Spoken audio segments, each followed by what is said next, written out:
Hi, this is Christian, and welcome back to NFL Updates Express, your weekly dose of NFL news. Coming your way, Super Bowl 54 predictions. For the Kansas City Chiefs season recap, well, this is their first Super Bowl appearance in 50 years. It was a strong season for the Chiefs, going 12-4. Now, obviously, I thought the last season was better for them, but I think they would take a Super Bowl appearance over falling short to the Patriots in the AFC Championship any day. Now, they rebounded from a tough injury with Patrick Mahomes. Matt Moore filled in and played admirably, going 1-1 in those starts. And now the Chiefs look to win their first Super Bowl in 50 years. A storied franchise is the San Francisco 49ers in their season recap. And this was the last undefeated team standing until the Seahawks took them down in prime time. But still a 13-3 record and beating some pretty strong teams with a tenacious defense and a strong rushing attack, and of course the resurgence of their quarterback Jimmy G rebounding from a torn ACL, and now the 49ers are on the verge of their 6th Super Bowl in franchise history. What a way to end the NFL's 100th season. It's the biggest day in American sports as Super Bowl 54 takes flight in South Beach, between the San Francisco 49ers of the NFC and the Kansas City Chiefs of the AFC. Now, the last time a Super Bowl was hosted in Miami, it was a Peyton Manning versus Drew Brees showdown. Nearly 10 years later, we may have another blockbuster matchup in the making. Arrowhead faithful in Kansas City have waited since Super Bowl IV for this moment to see their team play in the big game.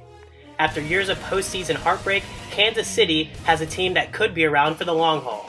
You'd have to be living under a rock in order to forget the revolutionary Chiefs offense. It has been rolling on all cylinders as KC is led by their star quarterback, Patrick Mahomes. I could have never even envisioned his rise to stardom this fast, and now he gets to play in the big show for the first time. So much for the Madden curse. And it's not just Mahomes' magic though. Star tight end Travis Kelce and receiver Tyreek Hill have been dominant and are explosive as they come. They should undoubtedly make an impact in this one. Even when backup quarterback Matt Moore, one of my favorite players, filled in for a pair of games, they still went toe-to-toe with the league's best squads. You can even throw in running back Damian Williams, who's bounced around the league as well, and you have a championship caliber offense. On the other side, it's easy to see what San Francisco is all about. Their formula is one that relies on the run game and a strong defense. The 49ers running back Raheem Mostert is incredible, and the defense can shut down almost anyone. Richard Sherman, D. Ford, Nick Bosa, Fred Warner, just simply incredible players on the D. On the other side of the ball, we should probably take a time machine back to the 1990s or 80s. In a league oriented by a high-flying passing attack, the 49ers offense looks like one you would see from 30 years ago. Run, run, oh, and more runs. For many, though, the jury is still out on 49ers starting quarterback Jimmy Garoppolo. Although his playoff stats look like the next coming of Nathan Peterman, he's still capable of being a stud. After all, he has passed for a trio of 4 touchdown games this season, shockingly one better than Mahomes. That being said, it's clear that the 49ers game plan is for Garoppolo to be a game manager. Now that term gets a bad rap sometimes as most people believe that you need a true playmaker at the quarterback position. Someone like a Lamar Jackson, Russell Wilson, Cam Newton, or Drew Brees. However, San Francisco's tried and true formula has them on the verge of a 6th Lombardi trophy, so why change that now? So what are the keys to victory? For the Chiefs to emerge victorious, they need to avoid making boneheaded mistakes. Committing pass interference on a 3rd and 22, going off sides multiple times by the same player, and what should be a close game, giving your opponent second chance opportunities can be the difference in winning and losing. They cannot do that again like they did against Tennessee last week. On the defensive side of the ball, they must contain the run. Only Baltimore has run for more yards per game than the 49ers this season. If Jimmy G has to carry the load, it may be challenging to go toe-to-toe with the game plan that offensive coordinator Eric Bieniemy has in store. Frank Clark and Chris Jones are 2 pass rushers that can cause havoc on the Chiefs with nearly 20 combined sacks this season. The 49ers need to make sure that they limit their impact on the game with short, quick passes to avoid the heat. The rest of the game plan for Kyle Shanahan's squad is simple. Run the ball effectively and be fundamentally sound on both sides of the ball. If they do that, there's not much standing in their way. Now I've noticed some trends that could be an indicator of how this contest will pan out. The Chiefs have been notoriously slow starters and fall behind early.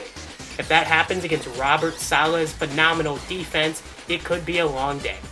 Now virtually everyone thinks that Patrick Mahomes is going to throw all over this defense. Now I honestly wouldn't be surprised to see the 49ers make a statement and hold them in relative check compared to what we've seen in the past few weeks. Expect a fast start for the 49ers before the Chiefs start to settle in and make things interesting by the third quarter. Now when it's all said and done, this class is a true toss-up. Ultimately, it comes down to who do you trust more, the 49ers defense or the Chiefs offense. Now I've always been a firm believer of the saying, offense wins games, but defense wins championships. I've been a big fan of what Andy Reid has built up in Kansas City, and I feel confident that this won't be the last time this core reaches a Super Bowl. However, I believe the 49ers have the most complete team in football right now, and they don't need to rely on one aspect of their roster to win games. So with that, I think I'm rolling with the San Francisco 49ers to hoist the Lombardi Trophy for the 6th time in franchise history. Final score, 49ers 34, Chiefs 29.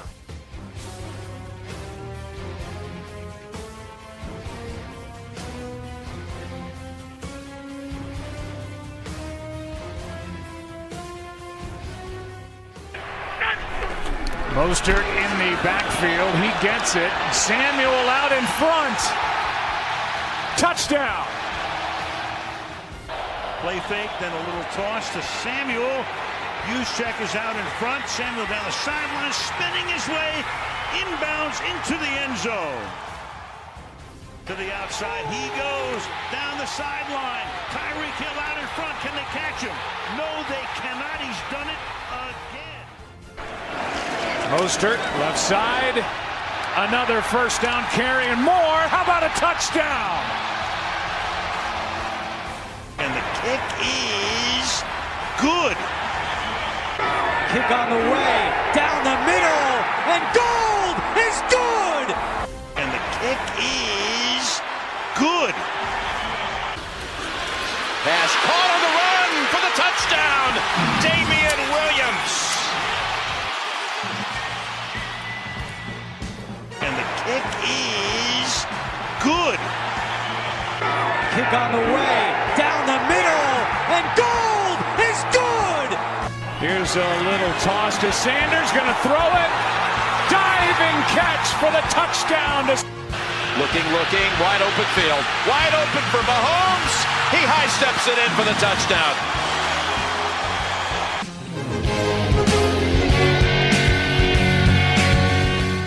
It's the X Factor, the player that will need to light it up on Super Sunday for the respective teams to win. Here we go.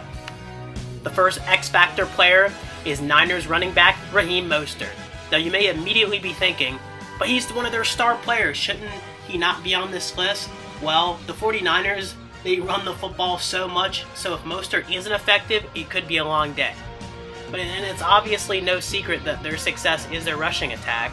Undrafted out of Purdue in 2015, the 5'10" back has really had quite the story.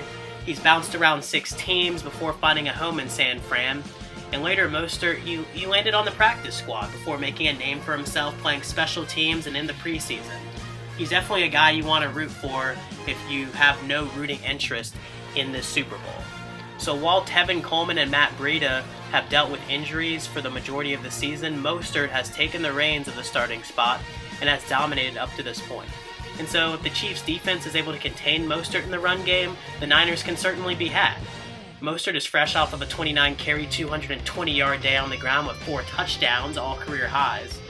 But if not, the 49ers will not only win this game, but they should be able to run away from the competition and win the Super Bowl. The next X-Factor player is wide receiver Sammy Watkins for the Kansas City Chiefs. There are several weapons on this Chiefs team, which makes it really hard for the opposing defense to game plan against. Tyreek Hill and Travis Kelce should be the main focus of this defense for San Fran, leaving room for Watkins to make a big impact. In the AFC Championship game, the former Clemson Tiger broke the game wide open with a 60-yard touchdown to essentially book Kansas City's trip to Miami.